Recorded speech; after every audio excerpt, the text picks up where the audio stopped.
as far as games, I have an interesting little. It's not little. I have an interesting segment here. There's I think gaming. Sorry, what? No, I was just saying you're gaming. You're a gamer. Yeah, I am, because I bought the itch.io bundle for Ukraine, which was around recently, and I had previously bought the racial justice and equality bundle that they did a while back, and those are hundreds of games, so I decided to try out a few of them that I have.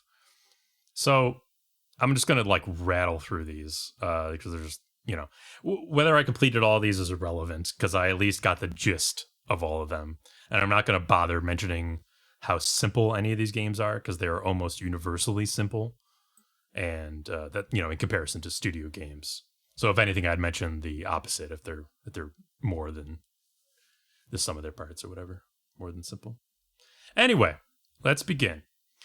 Hidden Folks, which is a colorless, Where's Waldo with vocal noises for sound effects. Lazy, it's next. fairly lazy. Colorless. Sorry. Got 'em. Oh yeah, actually that's a point. So it's fairly cute, but I do wish there was color. But I guess that's it's like a vibe to have it be black and white. But the one thing it does have on the static books is that there's little animations happening all over. So that's something, right? Oh, cool. Apparently Tim Cook from Apple says, I'm sure my niece will spend many hours in this game. In Hidden Folks? Yeah. That's a pretty good I can believe endorsement, though. Yeah. I can believe it. It's one of those games that you definitely can just kind of zone out and look around in. What'd you say, John? What was the last thing you said? No, I'm just saying that's a good endorsement. Tim Cook says your game's pretty solid. I mean, that's Yeah. What more do you want? What more could you ask for? The next game, in Bento, which is a puzzle game where you arrange sets of food blocks into a bento box. That sounds like nice. a Japanese bento box. In the arrangement the game asks for. It's little puzzle game. Tetris Not much to it. adjacent, sort of.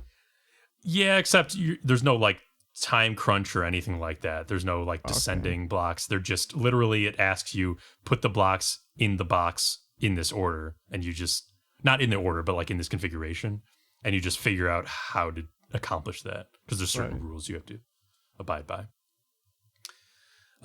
Golf Peaks, which is you're trying to get a golf ball in a hole, of course, and you have a set of movement count cards each level to spend on the path to the hole. So you have to figure out the direction and the order in which to spend the movement cards so that you can land on the whole space.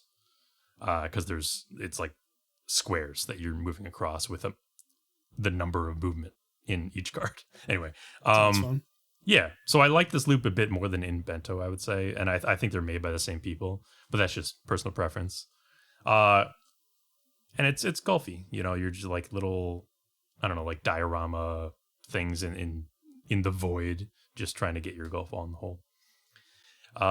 MacBat 64, MACBAT 64.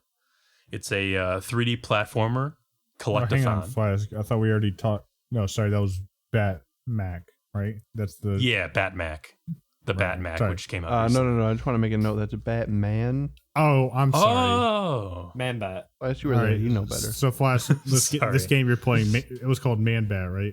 It was Yes. reverse. I love Man Man bat. bat. he is a scientist who is transformed into a man bat forcibly against his will. Isn't that literally inadvertently. Batman? No. This is Man Bat, one of it's not Batman's against his will foes in and Batman. friends. Batman does it willingly. Yeah, Batman just puts on Oh. a suit. Man Bat transforms like a werewolf into a Batman. Does Man Bat have to be really angry like Batman? No, Does it he kind of have just to be? no, kind of just No. happens. Is he? Is Batman angry? He's pissed. I thought he was Oh, sad. he's pissed. No, he's I pissed thought in Batman was hell. sad. Oh shit! No, that's where he gets his powers from. Yeah, you know. I thought he was the sad man. He's the Bat. God damn it, guys! He's the Batman. I'm not saying it again. It's just too hard. None of us Well, have listened to the like pod, Batman. so we're a little behind. Oh, you got me. McBat 64, 3D platformer collectathon. It's like a low rent, like Conker's Bad Fur Day or Banjo Kazooie. And the best part is probably that you can flap around and essentially fly for a while. So the movement. So you are a Batman. Fun. You are a bat. You're just a bat. You're a cartoon bat. Jersey And I would say- Devil style, huh? Jersey Devil's And I would a say- goat, isn't it? What? Sorry, John said something about the Jersey Devil. I thought a Jersey Devil was like a goat man. Oh, dude, okay. never played that game? He's definitely not a goat. No. But he's not strictly a bat either. I recall. No, he's not. I knew a guy online once who his family was interviewed for a sighting of the Jersey Devil for I a don't TV believe that show. real. For a TV show. Yeah, like one of those like you know, stupid bullshit ghost hunter type shows. His Yeah. family was like interviewed. You mean they say- real 'cause life, they- reality, bro? Yeah. What they say is that we've seen him around the corner. We were going to the party store and we ain't seen a dang old Yeah, Jersey Devil. more or less. And then there was like a pan over with like hoofs in the backyard and shit. Hoof prints. I hope we have to fight whatever Detroit's crypto monster is when we go on the vacation. So It's Flask, just, it's just man. Yeah, what do we have? what sorry, let's get back on topic, Flask. What Yeah, did you sorry, think of sorry. what did you think of Jersey Devil? How dare you, first of all. Second of all, Thank you. McBat is a small blue bat with a monocle on. So get the fucking Jersey Devil out of the fuck here. All right, um, he's pretty cool. Yeah. So I would say the worst part about the game is, if you can forgive any other jank, that is probably the very stiff camera, which, you know, granted, may be period accurate, but still kind of annoying. But yeah, you know, it's a cute, short, nostalgic platformer in the vein of those games I said. I liked it.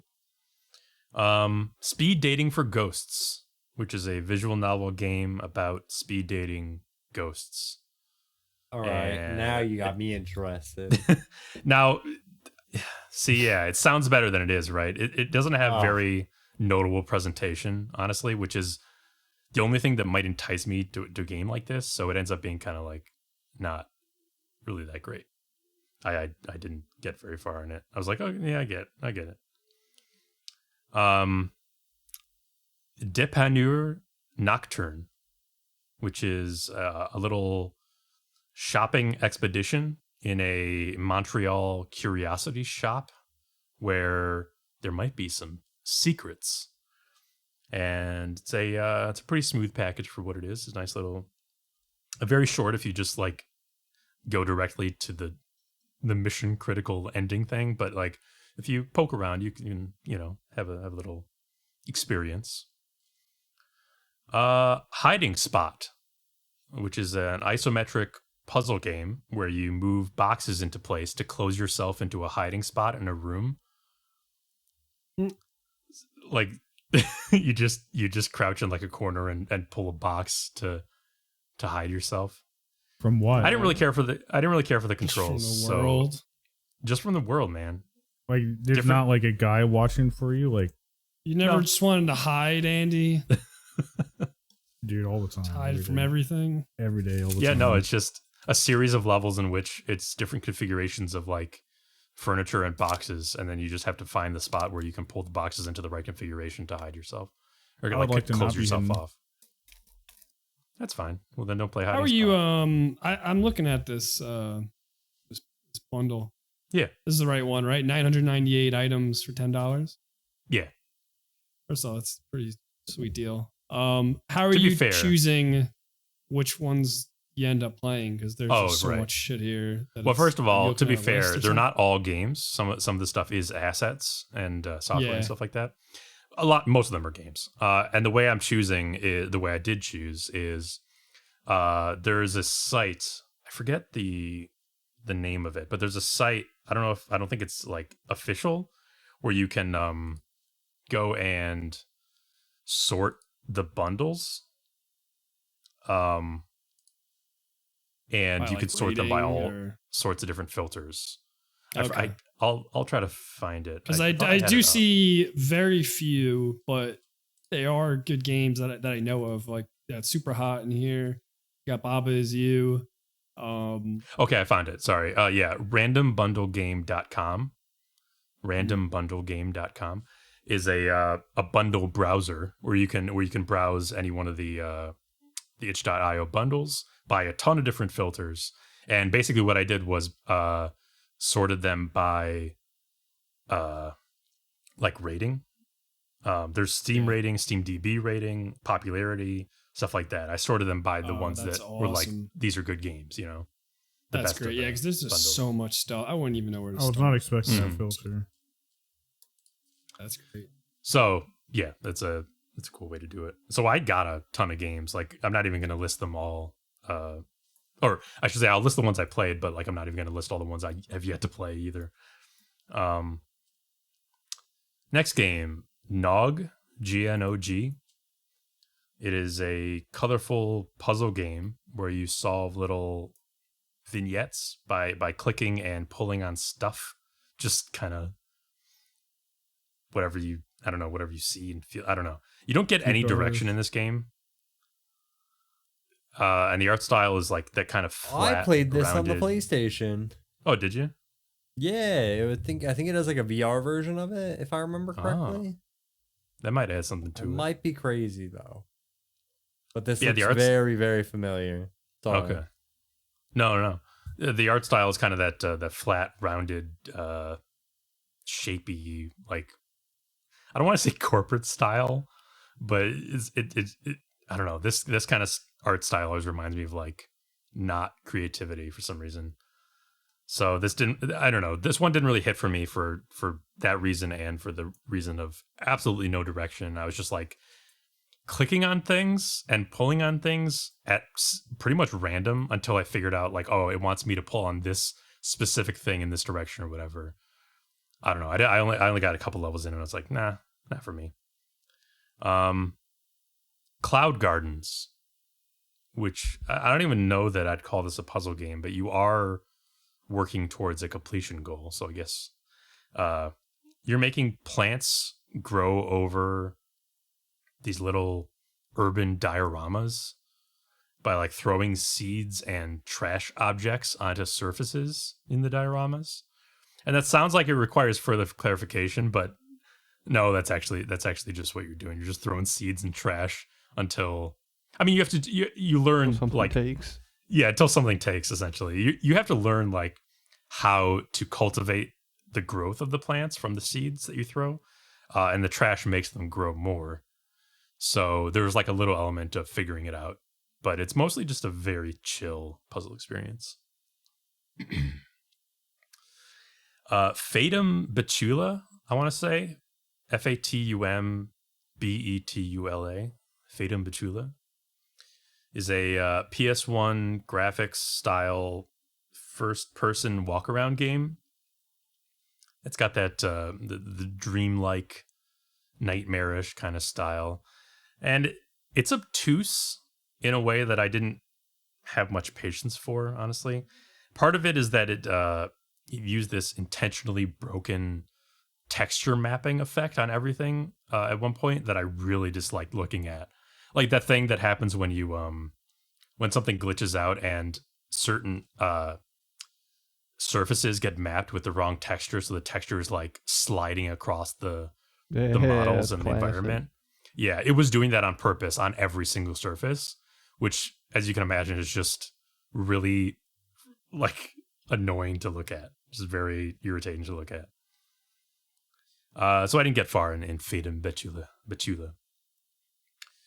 Toree 3D, Toree, which is made by the same dev as McBat 64, and it's another 3D N64 style platformer. And this time it's linear levels where you collect lines of collectibles, like a kind of like a 3D Sonic game, and you're timed and scored on that time. So you get is a letter score for the amount of time you take, and it's cute. It's got a little creepypasta to your unsettlement that crops up. I didn't enjoy the game as much as McBad, I would say, just because of there's like some bullshit jumps it has in some places, but still another short experience. So like, you're not gonna spend very long on it. It's gonna be cute. It's gonna be fun. Gigabit is an extremely simplistic and short 3D, 2D side-scrolling platformer. Holy And this one was You could have been like a bad bitch running through, just straight fucking destroying stuff, Yeah. Is it like 124 megabytes? No. Yikes. Go on. Yeah. But it was made in 16 days for a game jam. And I'm honestly not sure why I downloaded this one. I guess something I saw about it on its store page looked enticing, but irritating music, first of all, and you stick to walls awkwardly in like a very rough feeling way. It's a feature according to the developer, but it's not. It doesn't feel like one. It feels like you're just getting stuck on walls as you try to jump past them.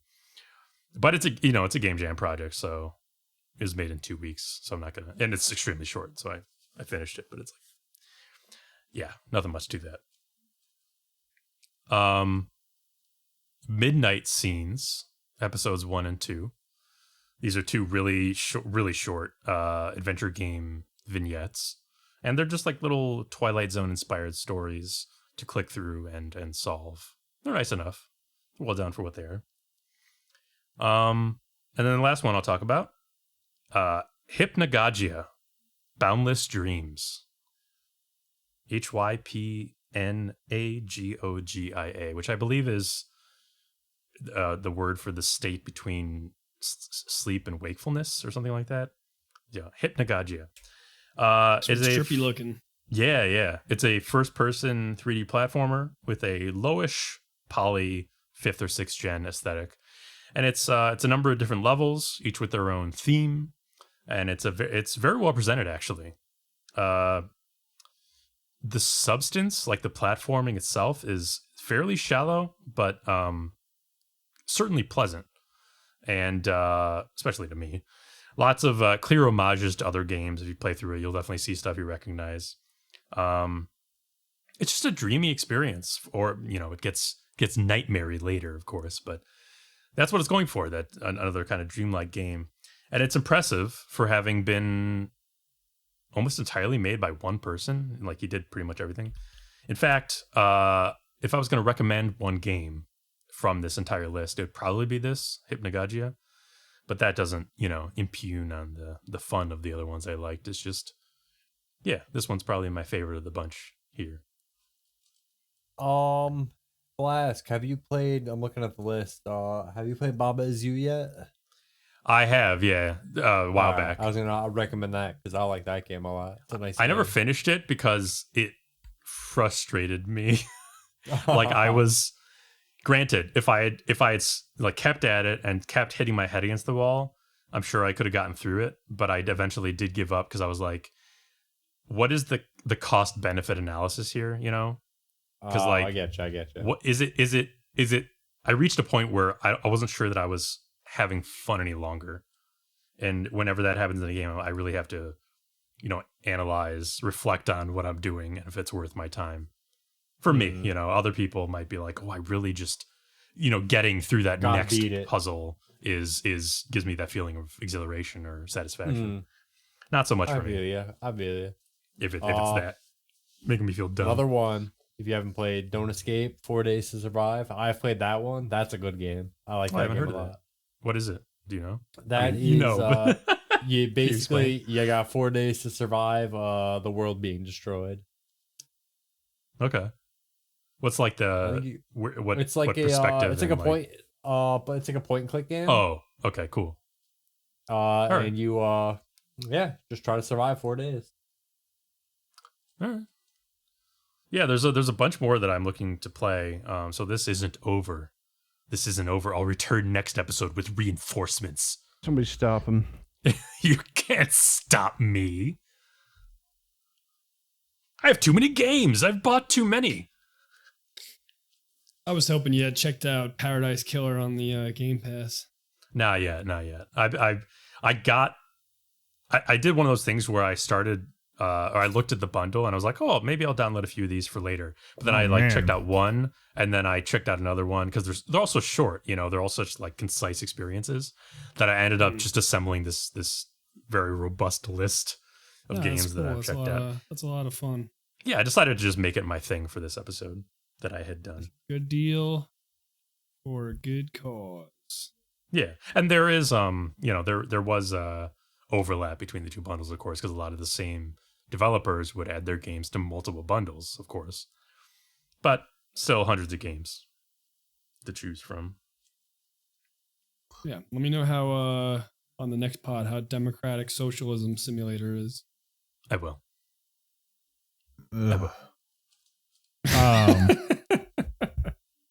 I happened to, while looking at these things as you described them, and on this bundle browser, I noticed some of the prices of these assets. Man, Oh yeah. I'm not saying that it's not a fair price. I just didn't expect assets to cost this much. 10 fantasy pixel human village characters, $30. Jeez.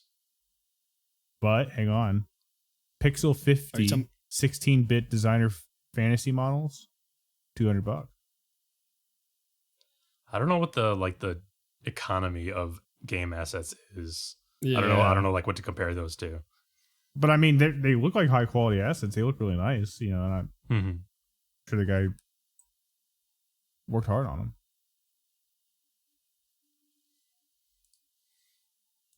That's all you got, Flask? That's me. Have we reached the end of the itch.io packs? We have for now. Cool. as For I said. now. I mean, you had like 100 game or 1,000 games there, so you got plenty of content.